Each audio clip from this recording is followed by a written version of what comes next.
반갑습니다. 생각이 아름다운 남자 김선재입니다. 지난번에 이어 오늘도 반기문 전 유엔 사무총장에 대한 이야기를 해볼까 합니다. 지난 1월 12일에 입국한 이후 반기문 전 총장의 여러 행적들이 사람들의 구설수에 오르내리고 있습니다. 반 전 총장은 12일 귀국 후 인천국제공항에서 7,500원짜리 공항 철도표를 사면서 무인 발매기에 1만원권 지폐 2장을 한꺼번에 넣으려는 모습이 포착돼 서민 코스프레라는 논란이 일어난 바 있습니다. 다음 날인 13일에는 서울 동작구 국립현충원을 참배하는 과정에서 반 총장이 미리 써온 쪽지를 참고해 방명록을 쓰는 모습이 포착돼 논란을 빚었습니다. 14일에는 충북 음성에 있는 꽃동네를 방문해 거동이 불편한 할머니에게 죽을 떠먹여 드리는 장면이 포착되어 논란이 되었습니다. 환자를 눕힌 채 죽을 떠먹여 위험할 수 있었을 뿐더러 환자가 착용해야 할 떡바지를 본인이 착용했기 때문이었습니다. 18일에는 광주 조선대학교를 찾아 젊어서 고생은 사서라도 하는 만큼 해외로 진출하고 정 할 일이 없으면 자원봉사로 됐으면 한다고 말해 또다시 논란을 일으켰습니다. 그 외에도 외국산 생수 논란, 퇴주잔 논란, 이충무공, 광주 출생 발언 등의 논란이 있었습니다. 10년 만에 귀국한 이후 그가 보여준 일련의 해프닝들은 아직 한국 사회에 적응이 덜 되어 그런 것일 수도 있습니다. 사실상 대선 후보인 지금 우리에게는 그가 과거에 어떤 일을 행했는지가 더 중요할 수도 있습니다. 왜냐하면 그가 어떤 일을 하면서 살았는지가 그가 어떤 사람인지를 보여줄 수 있기 때문입니다. 그래서 정리해 보았습니다. 지난 2016년 4월 17일 외교부는 외교 문서 공개에 관한 규칙에 따라 비밀 해제 문건을 공개하였습니다. 비밀이 해제된 문건 속에는 뜻밖의 두 인물이 등장을 하는데요. 바로 반기문 전 총장과 김대중 전 대통령입니다. 문제의 문건이 작성된 날짜는 1985년 1월 7일입니다. 문건의 작성자인 유병현 당시 주미 한국대사는 이원경 외무장관에게 미국 학계 법조계 인사 130여 명으로 구성된 김대중 안전귀국 보장운동이 김 전 대통령의 안전귀국을 요청하는 연명서안을 전두환 대통령 앞으로 보낼 것이라고 보고했습니다.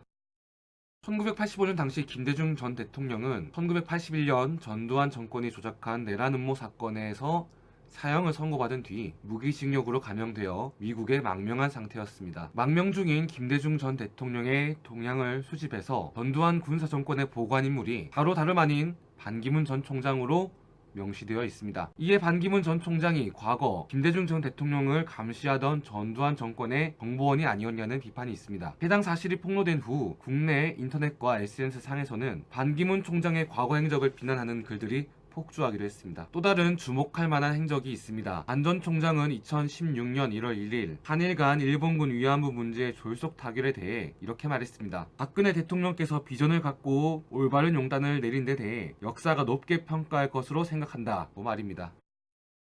다들 잘 알고 계시겠지만 언급된 한일 간의 합의는 피해자들의 입장이 전혀 고려되지 않은 밀실 야합이었습니다. 일본군 위안부 피해자 할머니들은 합의가 나오자마자 울분을 터뜨리며 정부를 규탄했습니다. 진정어린 사과 없이 돈으로만 해결하려는 태도는 할머니들의 가슴에 다시 한번 상처를 주었습니다. 피해자인 위안부 할머니와 관련 단체들이 거세게 반발했음에도 불구하고 반 총장은 올해 박 대통령의 리더십 아래 조국 대한민국이 더욱 크게 발전해 나가기를 기원한다고 밝히기도 했습니다. 하지만 지금 이분은 탄핵 심판을 기다리고 있죠. 마지막으로 반기문 전 총장은 자신의 유엔 사무총장 선출에 도움을 준 노무현 대통령이 서거했을 때 장례식에 참석하지 않았습니다. 추모 영상이나 메시지도 보내지 않았습니다. 2009년 5월 24일 노무현 대통령이 서거한 이후 2011년 8월까지 여러 차례 한국을 방문했지만 노무현 대통령의 묘소를 방문하지 않았습니다. 민주당 내에서 배신자라는 비판이 나오자 2011년 12월 1일 처음으로 묘소를 찾았습니다. 하지만 비공개 일정이었죠. 이에 더불어민주당 소속의 김경수 의원은 반 전 총장이 노 대통령 생전 시에 그리고 돌아가신 후에 신년과 명절 등에 전화한 것은 맞다. 그런데 왜 전화는 하면서 방문은 안 하고 노 대통령 서거하신 지 2년 반 만에 묘소를 방문했을 때에도 비공개로 해달라고 했을까?